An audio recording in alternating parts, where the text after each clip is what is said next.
Hey, what's up? This is Brandon Simmons for BrandonSimmons.biz, and this is my weekly video blog called Bullheaded, a review of the Houston Texans news, as well as a preview of their upcoming game matchups.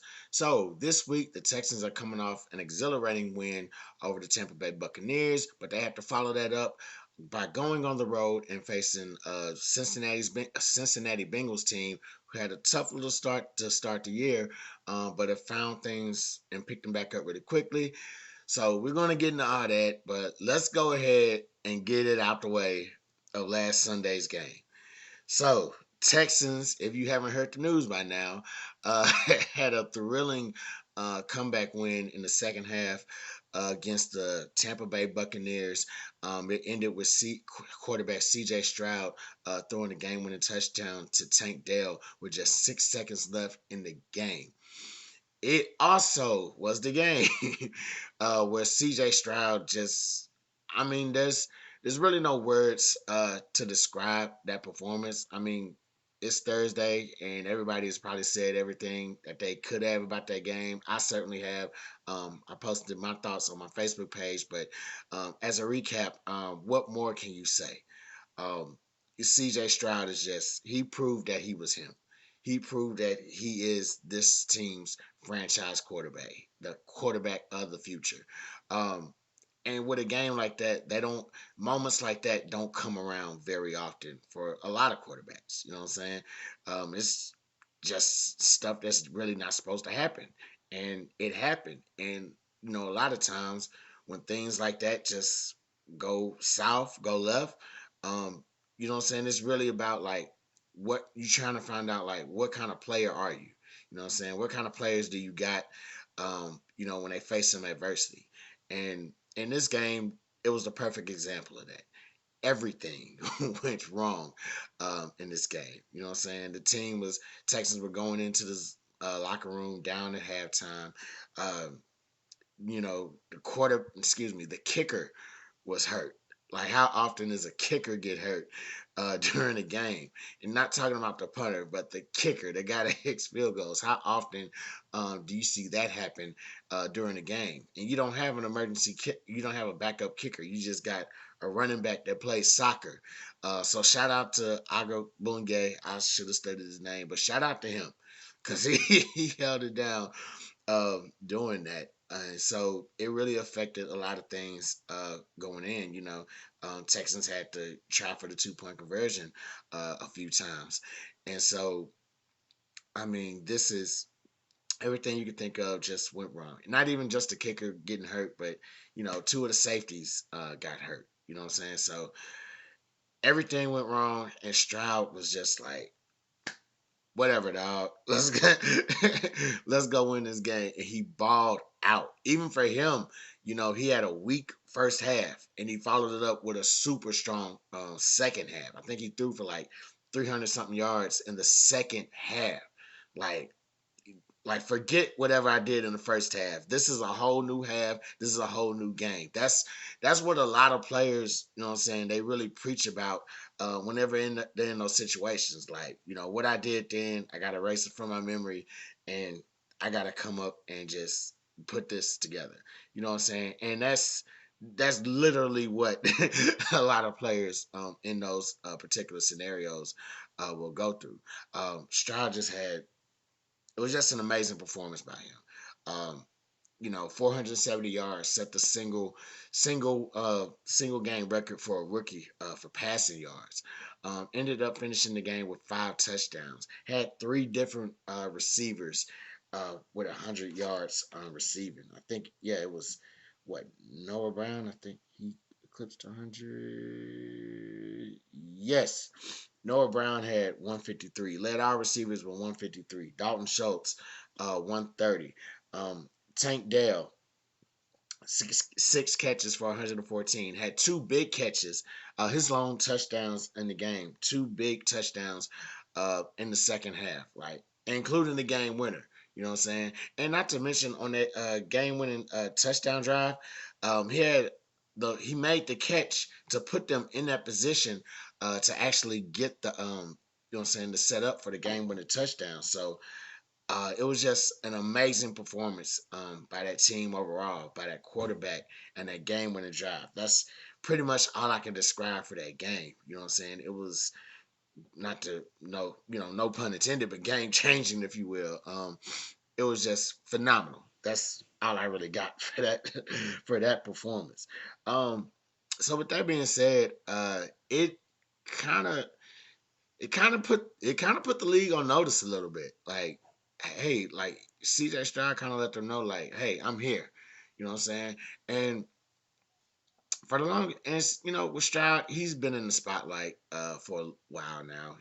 Even dating back to college. You know what I'm saying? Playing for Ohio State. Very high profile. Many people. Last week or about a week or two, we talked about his draft status coming into the draft. A lot of people pegged him as, like, what I'm saying, number two overall. Some instances they thought number one overall here and there, but for the most part, number two overall pick. And so there was a lot of eyes on him. You know what I'm saying? A lot of people probably trying to move around the draft to get him, but what I'm saying? Now he's really like getting a lot more recognition, and he had a rough, and like we all know, he had a rough start this season, but he followed it up, with a couple of wins, couple of key performances. It seems that he's just gotten better like each week. The ironic part about this is um, he had his lowest passing yards total the week before against the Carolina Panthers, who I'm unfortunately watching right now. but um, but this week he followed it up with, like, obviously a career high. You know what I'm saying? So um, that's just what I'm saying, grabbing the attention of a lot of people around the league, a lot of vets, a lot of analysts. You know what I'm saying? A lot of people in the national media just really just recognizing, like, what I'm saying, this guy is special. He's really like built like that. You know what I'm saying? And with Stroud himself, man, he's just artificial intelligence to me. Like, that's I'm gonna call him AI. That's because it seems like he does the right things, but more so he says a lot of the right things, and that's what I like about him. You know what I'm saying? He's really saying the things that you would want from a franchise quarterback, and I think that's why people, what I'm saying, just kind of like him and just kind of drawn to him. Earlier in the week, he was talking about his pops being incarcerated, but he was also saying that because of that he would want to do some work within the prison justice system and kind of make things right. You know what I'm saying? I think there was he did an interview with one of the Rockets reporters, because he shot the first shot at the Rockets game, and so he did an interview with one of the reporters, and I didn't get to click on the whole. I didn't have time to watch the clip, but in the tweet that I saw it was in, the tweet read that he mentioned we, um, when referring to the Rockets, and that was just like kind of indicating he was all in on the just being in Houston, and so excuse me, and so like he's just saying all the right things, he's doing all the right things, obviously on and off the field, and so what I'm saying? He's just getting all the recognition. He's getting all the props that he's possibly can for a rookie. And what I'm saying? It's a good feeling knowing that we have a quarterback like that. And I mean, to be honest with you, that we kind of had that with Deshaun Watson. A lot of people were high on him in his rookie year, and unfortunately, he got injured. But you know what I'm saying? That's that. That's then. This is now. You know what I'm saying? We really bounced back, and we really got a superb quarterback. He's well on his way to being, the. I'm not gonna say what he's well on way to being the best at or the best of, but I don't want to jinx him. I just want to enjoy this feeling right now. He's doing great. He's doing amazing. Not only is he getting the recognition, the Texans are getting the recognition. You know what I'm saying? A lot of people are like, this is a solid team right here. Not just quarterback, but team. You know what I'm saying? They're recognizing that we're built with a good coach, with good coaching staff. Good skill position players. This just you know what I'm saying, just a dope team. Like, and Stroud is always bigging up his teammates as well in every interview. And so I think that's why a lot of people are drawn to him. I'm supposed to be talking about the team. Here I go back to talking about Stroud. But it's worth it. You know what I'm saying? It's really worth it, to be honest with you. So um yeah, Texans have definitely been put in the spotlight for all the right reasons. And it's about time that we got back to, trending in that direction. And the only thing that's kind of that we kind of got a little iffy about was this Sunday's game not being flexed to Sunday night, and apparently we might have missed the schedule time to do that. And I would say good. You know what I'm saying? Like, let's chill. You know what I'm saying? Because even though it's the Bengals that had a little bumpy beginning for the season, it's still the Bengals. They're still nice. And so, you know what I'm saying? They've been on these primetime stages before, and they probably don't feel, you know, as high as on us as we do on us. So they'll probably be like, "Oh, I can't believe y'all got us playing prime time again." Da da da. Nah, look, man. I don't know if not even on the Bengals, man. I don't even know if we're ready for that yet. I know Demeco came out and said like, "Hey, you know, y'all like it's good. We got this win. Time to move on to Cincinnati." But that's easier said than done.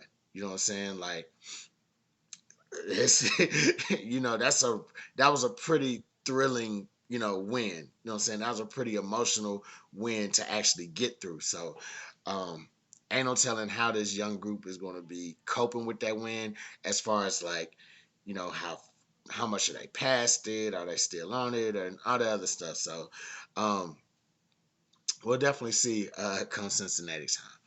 So before I get into the game preview, I don't think I have a lot of injury news. Well, actually, a couple news items. So Derek Stingley, it looks like he's making a return. It's today. Today is Thursday that I'm recording this, and so the injury report from the day showed that he was a full participant in practice, but they did show that he was back in practice this week after coming off of the injured reserve. So it looks like I'm guessing that he'll probably start or play on a Sunday. So hopefully he'll make that return because we are going to need him. Foreshadowing. Uh, also, in addition to Stingley, Pierce. Pierce is still kind of dealing with that ankle injury. So um, unfortunately, it looks like he might miss the second straight game. Like I said, today is Thursday, so we'll see how things go Friday. I'm guessing if he goes Friday, it could be a game time decision. And that's a fairly early decision because they play at noon. So um, we'll see. Hopefully he gets better. He gets fully healthy. But yeah, as of right now, I believe he missed his second straight practice today. And so we'll see what happens Friday. So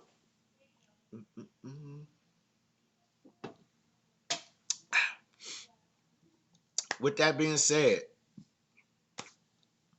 it's time for the Texans to get things going, man. So this Sunday they will be going on the road facing the Cincinnati Bengals. Um, it's going to be a tough one for the Texans, and there it's going to be tough um, in the fact that they are coming off this big win over Tampa Bay. It's a win that what I'm saying, everybody was excited about, a lot of emotions that went into it, and so they're going to have to figure out how to like get past those emotions and what I'm saying, really focus on the opponent that's in front of them. And Cincinnati's not no pushover opponent. This isn't no third place. I haven't checked the standings because I know AFC North is kind of up and down, but this isn't no last place type of team. And if they are in third place, they're not a third place type of team. This is a team that you expect to actually win the division, or what I'm saying, even be number one in the conference, if you will. So they're going to have their hands full. They're going to have a fight on their hands this Sunday that they're going to have to deal with, and they do not want to get embarrassed at all. You know what I'm saying? So here's the three things that Texans got to do to kind of just win this game. Number one, they have to protect the football in the pass game. So the Bengals, Cincinnati is second in the league in interceptions. I believe that linebacker Logan Wilson and cornerback Cameron Taylor Britt are both lead the team in interceptions with three apiece. And there's a couple of other guys on there that have at least two interceptions for the year. So they have people that they have ball hawks on every level, at the linebacker level, secondary level, whatever. You know what I'm saying? So it's going to be important for the Texans, well, particularly Stroud, to protect the football in the pass game. So with that, he's going to have to really be I know he likes to throw those tight passes. That's just like, you know, about a second on time or a second off or whatever.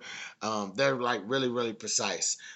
He likes to throw in those tight windows, but he might have to give up some of those tight window passes if you have a team that's like second in the league in interceptions with 11, because that just means that, you know what I'm saying, they're looking to take that ball away. And so anytime he feels like he's going to just get it in, you know, them little small windows or whatever where only the receiver can do it, it's going to have to be super perfect as far as like accuracy and in timing, because there's no way if I don't believe that, you know, if he's a second off, that they're just not going to let that go. It's not going to happen. They are going to go after that ball. And so I think it's going to have to be, you know, really perfect or nothing at all, to be honest with you. I won't even trust them with a tipped pass. You know what I'm saying? That could be that could be a little bit dangerous as well. So um Stroud is going to have to protect that football in the pass game and just be really careful with his throws. Coverage number two. Coverage is going to be key in this game. Jamar Chase and T. Higgins, that's a crazy wide receiver duo to have. That might be the best wide receiver duo in the league today. Um, and it doesn't help that they have, you know, one of the better elite quarterbacks. I don't know how y'all define elite or whatever, because he's, I don't know. I'm gonna call him elite. I don't care. It doesn't help that they have one of the more elite quarterbacks in this game today in Joe Burrow. So the coverage is going to be key.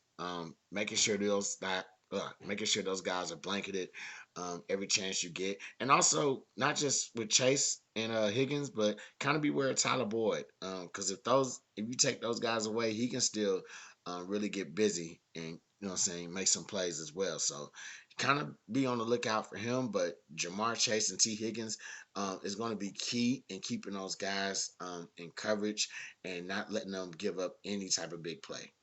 Um, Third and final thing, number three, Texans. Yeah, they have to. It's important that they get over the emotional roller coaster of last week.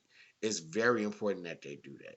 That I know a lot of players will say like, oh, you know, a lot of analysts will be like, oh yeah, you know, they just came off this game where, you know, they threw the game winning touchdown. You know, it was 56-57 with 2 seconds left. You know, stuff like that. Um, Texans are just gonna have to get over that really quickly, because that's a big feeling. You know what I'm saying? To have that linger, and yeah, they're football players, but they're still human.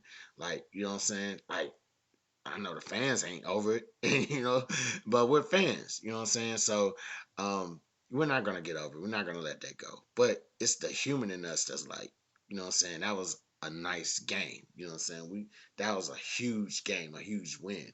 And I know that the human side of them feel that way as well. That was a huge win because that revealed a lot in them. In that team, it revealed a lot in that locker room. Like, who's willing to, you know what I'm saying, go in there and fight to the end, who's willing to step up when things are, you know what I'm saying, not going your way, when things are becoming adverse.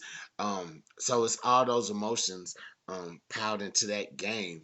So now you have to turn around and you have to possibly come back and replay those same emotions. And so for a lot of those guys, they've never been in that situation. You know what I'm saying? They've never been on the, you know, winning side of a close game like that. But they have a chance to. They did, you know, they got their opportunity last week, And so now they have to come in here and see if that opportunity presents itself again. How are they going to react? Are they going to replicate what they did the week before, or are they going to still be under the are they still going to be under the emotional duress of the week before? So they just have to get over. That group has to get over all the emotions of last week. And if they are hung up on the emotions of last week, they need to put all that and turn it into energy to focus on this game. Simple as that. So, um, whoa, went a little bit over my time. So that's all I got for y'all this week. Yeah, just all the Texans need to do is protect the football in the pass game. Coverage is going to be key in this game. You know, Stingley is coming back. So you know what I'm saying. It's gonna be all right. You know, Jalen Petrie, he's gonna be healthy. Jimmy Ward, you know what I'm saying. We're gonna be in full deck for the most part. Um, Also, just get over the emotional roller coaster of last week. You know what I'm saying? Like Demeco said, you know, it was a good win. Time to focus on Cincinnati in so many words or less. So, anyway, I'm Brandon Simmons for BrandonSimmons.biz. If you're watching this on YouTube, like and subscribe to my channel. If you're watching this on Facebook, visit my page, facebook.com/BrandonBlog, and like my page. Follow for all the updates I got. I'm Brandon Simmons for BrandonSimmons.biz. Holla black.